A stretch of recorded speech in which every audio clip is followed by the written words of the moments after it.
Look at my wrinkles! Look at how they fold in on their own perceptions and into other tropes. Seriously, pass me a clove and an absinthe, and take a good close look at my sour wine belly.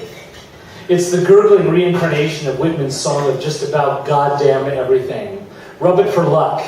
I didn't say which kind. Toast up a magnifying glass to the bags beneath my eyes. They are confessions of affairs and plots, chronicled only in the Anasazi Book of the Dead. Examine closely my nose hairs, each one a thread from a story that reaches deep beneath my skin into my cerebral cortex, where it refuses to stop growing threads. And don't forget my rotten teeth, with rings inside each one, recounting the years of an appetite turned from sweet to bitter. And of course, my so flaccid genitalia should be analyzed to determine exactly where both of them went. Taken as a whole, this leathery hide with its scars and its boils and its botched healings has been needing some reimagination for some time, but time only gets faster. 1 year equals 2.5% of my life, where it used to be 25% of my life, and that is the wrinkle that cuts deeper, folds farther, swells fatter, plots harder, burrows further, and somehow fails to leak away.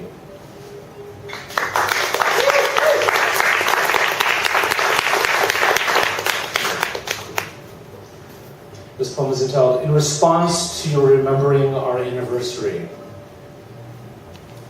I didn't remember, couldn't remember, till all I remember is smoking our last joint together at Vista Point, on the other side of the bridge, with that view of the eighth wonder of the world. We drove the local union president's car about 100 miles too far without a driver's license. And I don't even know if she, the union president, was aware, and even more, I'm not so sure she would even care, because that is how desperate we were to kick your can down someone else's road. Where shaded cars parked on narrow shoulders gave off shady vibes underneath redwood shade, waiting out for the in-pat escapees whose recession of the soul pays off so handsomely down on 16th and Mission. And the staff smiled those two sweet smiles, somehow saying, at least it's not jail. Out through the inpatient door we were sent, but for one last ride on Draco is where we went. And I'm not always so sure why it is that you appreciate me now. I don't feel particularly healed, but neither is that your problem.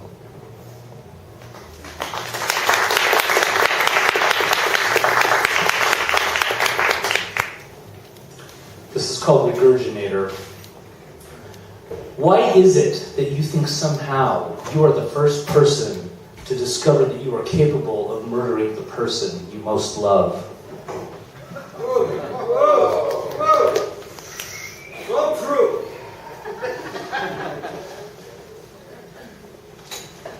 Just two more quick ones, because we're rolling along.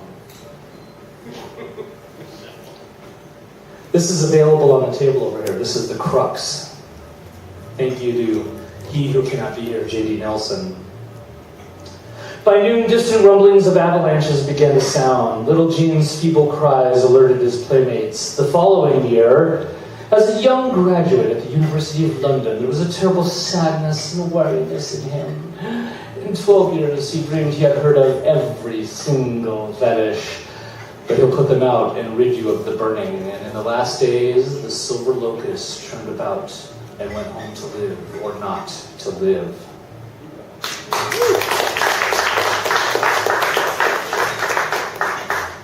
I'll conclude with the cross I choose.